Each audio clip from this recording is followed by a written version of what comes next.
Assalamualaikum warahmatullahi wabarakatuh. Waalaikumsalam warahmatullahi wabarakatuh. Hi everyone, my name is Rahmi Utami Mulyadi. I am from 11th grade of Science 7. Hi, I am Radin Yavanavila Endarin. I am from 11 Science 7. Hi, my name is Mareta Belhawardani. I'm from 11 Science 7. Hello, my name is Naishwa Adiala Rosana. I'm from 11 Science 7. Hi, my name is Nadia Nieza. I'm from 11 Science 7. Hi, my name is Davina Shakira. I'm from 11 Science 7. Hi, my name is Amanda Putri Kalista from 7 Science 11. Hi, my name is Haldaria. I'm from 11 Science 7. Hi guys, let me introduce myself. My name is Lydia Anastasia Siregar and I'm from 11th grade Science 5. Thank you. Hello, my name is Diantus Panggrani Simarmata. I'm from 11 Science 4.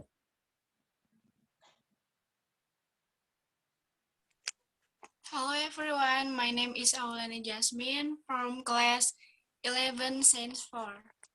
Hi, my name is Azkia Ariato Aisi. I am for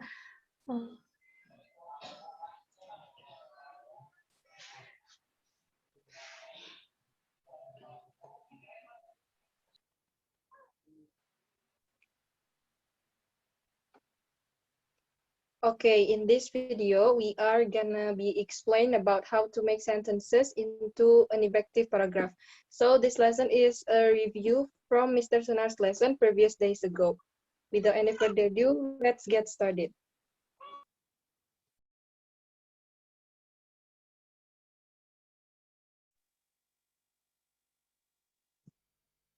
Pertama-tama, kita bakal ngebahas tentang mapping paragraph atau pemetaan paragraf. Nah, fungsinya teh buat apa? Yang pertama, untuk menentukan kalimat yang harus dihapus dalam sebuah paragraf. Gimana sih caranya? Yang pertama, tentukan jumlah kalimat dalam paragraf, tentukan subjek, predikat, dan objek. Kemudian, kita lihat dalam subjek kalimat kedua di sebuah paragraf itu, apakah subjeknya itu dari objek atau subjek kalimat sebelumnya. Terus lakukan hal yang sama sampai kalimat yang kita temukan di paragraf tersebut selesai atau habis. Nah, lalu buatlah mapping paragraf. Seperti contoh, catatan, jika ada kalimat yang subjeknya bukan dari subjek atau objek kalimat sebelumnya, maka kita harus menghilangkan kalimat tersebut.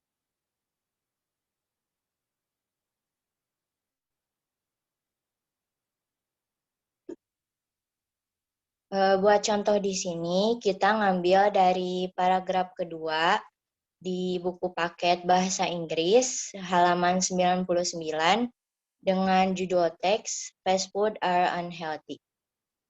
Di paragraf kedua tersebut, kita menemukan 6 kalimat di dalamnya. Yang pertama, fast food is high in calories from unhealthy fat.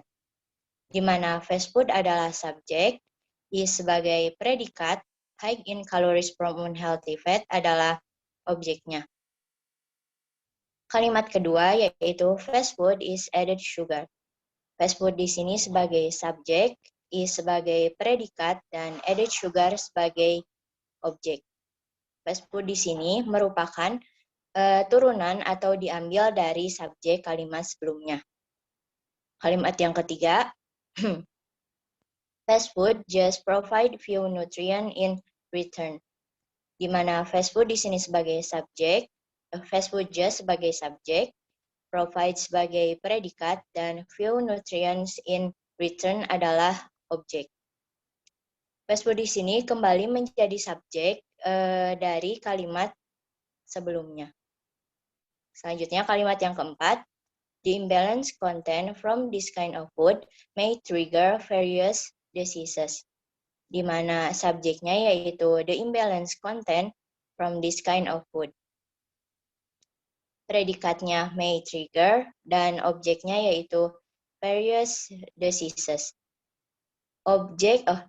Subjek di sini yaitu the imbalance content from this kind of food adalah turunan atau diambil dari objek kalimat sebelumnya yang merujuk ke few nutrient in return. Kalimat yang kelima, obesity is one of the most possible impact of consuming fast food too much. Subjek di sini di kalimat kelima yaitu obesity dan predikatnya is one of the most possible impact of consuming fast food too much adalah objeknya. Obesity di sini sebagai subjek diambil dari objek kalimat sebelumnya, yaitu merujuk ke various diseases. Dan kalimat terakhir yaitu beside, it can also increase the risk of hypertension, heart attack, as well as diabetes. Subjek di sini yaitu beside it, dan predikatnya can also increase, dan objeknya the risk of hypertension, heart attack, as well as diabetes. Subjeknya yaitu beside it merujuk kepada objek di kalimat sebelumnya, yaitu impact of consuming fast food too much. Kalau kalian bisa lihat di sebelahnya, yang subjek, predikat, dan objek, itu adalah skemanya dari kalimat ini, dari kalimat paragraf yang kedua ini. Di mana di kalimat pertama bisa dituliskan subjek, predikat, dan objek, dan seterusnya. Kita bisa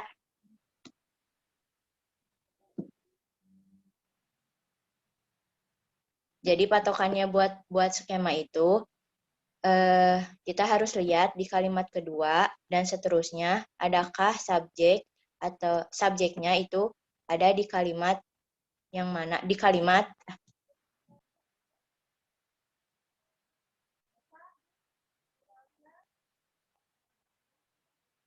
Nah, selanjutnya ada langkah-langkah untuk membuat kalimat untuk menyusun sebuah paragraf. Di mana hal pertama yang kita lakukan adalah menentukan tema. Tema dapat kita dapatkan dari sekitar kita, apapun itu. Lalu, setelah kita menentukan tema, kita jadikan tema tersebut sebagai subjek atau objek. Seperti dapat dilihat dalam layar, contoh temanya ialah my mom. Contoh kalimat pertama adalah my mom is a great woman, di mana my mom berdiri sebagai subjek dalam contoh kalimat pertama ini. Contoh kalimat kedua adalah I love my mom so much, di mana mom di sini berdiri sebagai objeknya. Lalu, setelah kita menentukan tema menjadi subjek atau objek, kita tentukan predikatnya, di mana predikat dapat berupa to be atau verb. Seperti contoh tadi,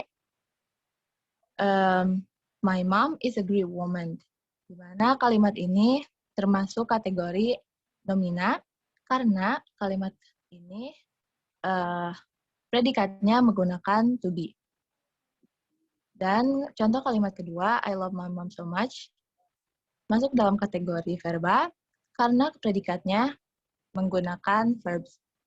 Lalu objeknya menyesuaikan.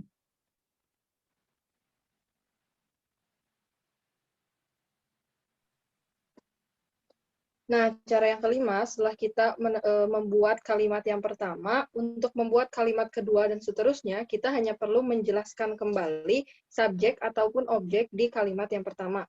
Misalnya, ketika kita mau bikin kalimat yang kedua, nah kita lihat subjek atau objek di kalimat ke-1 itu, kita jadikan subjek ataupun objek di kalimat yang kedua, begitupun seterusnya.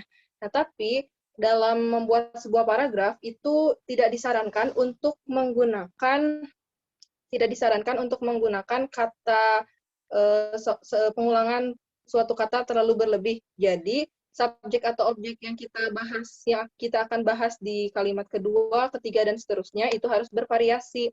Nah, cara memvariasikannya gimana? Ada beberapa cara untuk memvariasikan subjek atau objek dalam sebuah kalimat.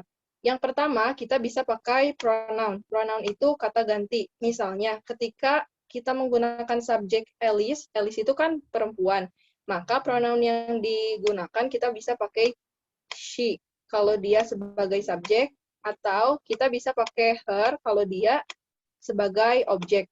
Nah, yang kedua, selain pakai pronoun, kita bisa pakai sinonim. Sinonim itu persamaan kata. Jadi kalau kita pakai tadi subjeknya itu Alice, kita bisa pakai sinonim berupa kata girl gitu. Bisa. Atau woman juga bisa gitu. Terus yang ketiga, kita pakai adjective clause. Untuk adjective clause ini, adjective clause itu klausa yang digunakan untuk memodifikasi suatu kata ganti atau kata benda dalam kalimat. Jadi emang fungsinya untuk memodifikasi biar lebih bervariasi, biar paragrafnya lebih menarik. Contohnya kayak gimana? Nah, penggunaan adjective clause ini biasanya ditandai dengan adanya relative pronoun. Kita singkat aja RP ya. Relative pronoun itu kayak gimana? Relative pronoun itu contohnya which, atau who, atau whom. Yang artinya kalau dalam bahasa Indonesia itu yang. Contohnya kayak gimana? Contohnya the girl who wears pink jacket. Artinya kan perempuan yang menggunakan jaket warna pink. Nah, itu juga kan bisa digunakan sebagai subjek ya. Yang keempat, itu kita bisa pakai adjunct.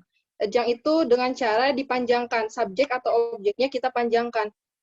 Terus yang selanjutnya, kita juga bisa pakai artikel. Artikel itu ada the, ada ada n ya.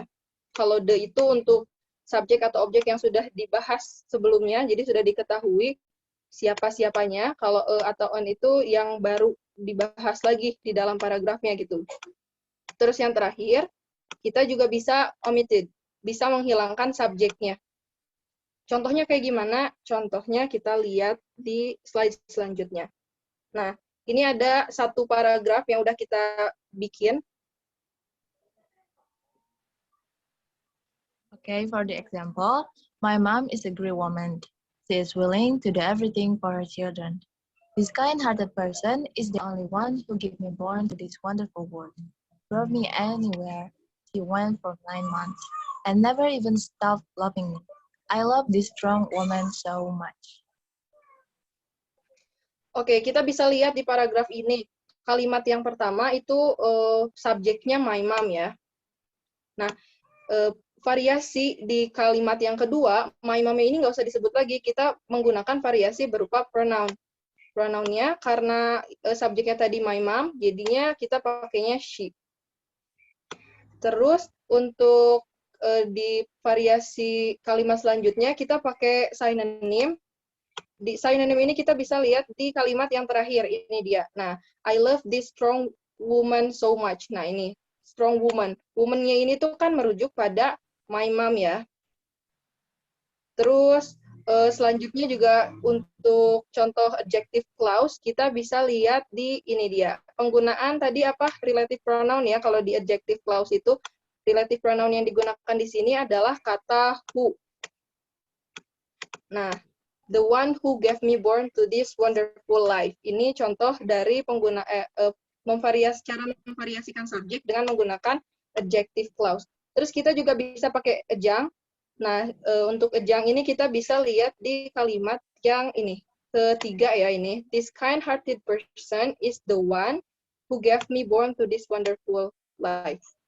Nah, ini dia, this kind-hearted person. Sebenarnya kan kata atau frasa this kind-hearted person ini tuh merujuk pada my mom ya, tetap. Tapi karena tadi nggak boleh terjadi pengulangan kata terlalu banyak di dalam paragraf itu, jadi kita menggunakan adjunct. Kita dipanjangin my mom-nya ini dengan cara menjelaskannya kalau mamaku tuh orangnya baik hati gitu.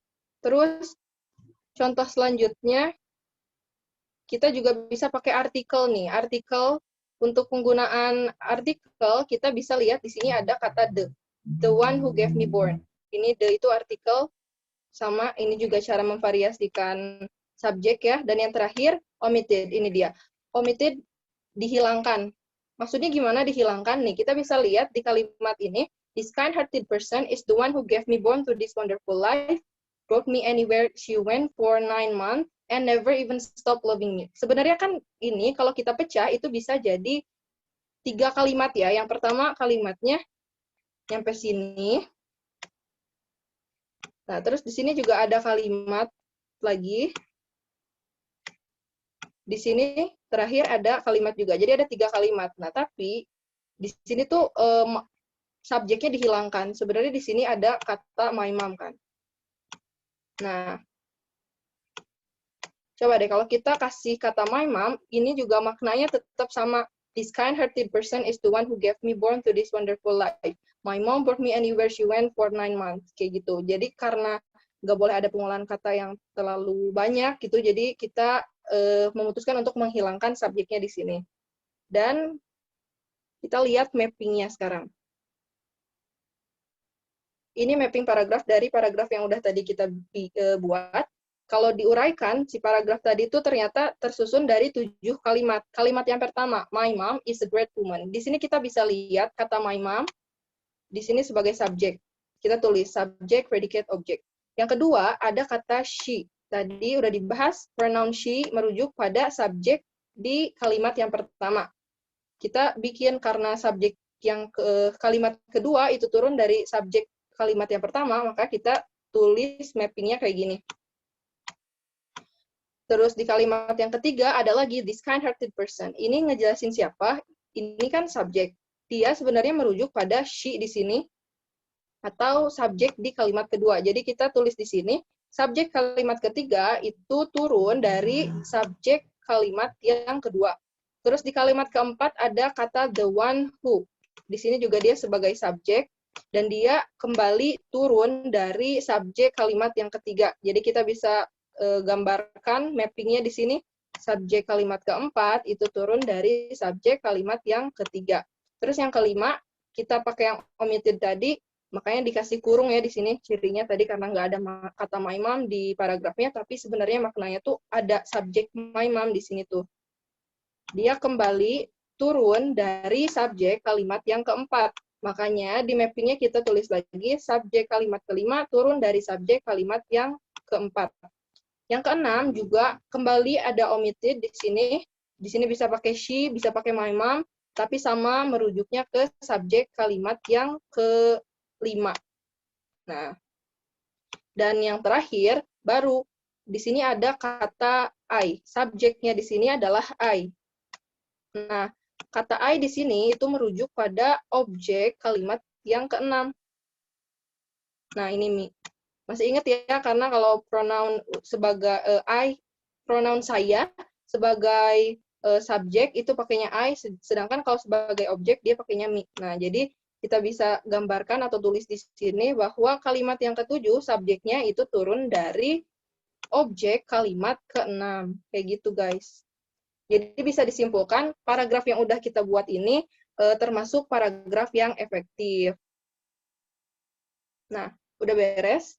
Kalau ada yang belum jelas, boleh on mic aja langsung ditanyain.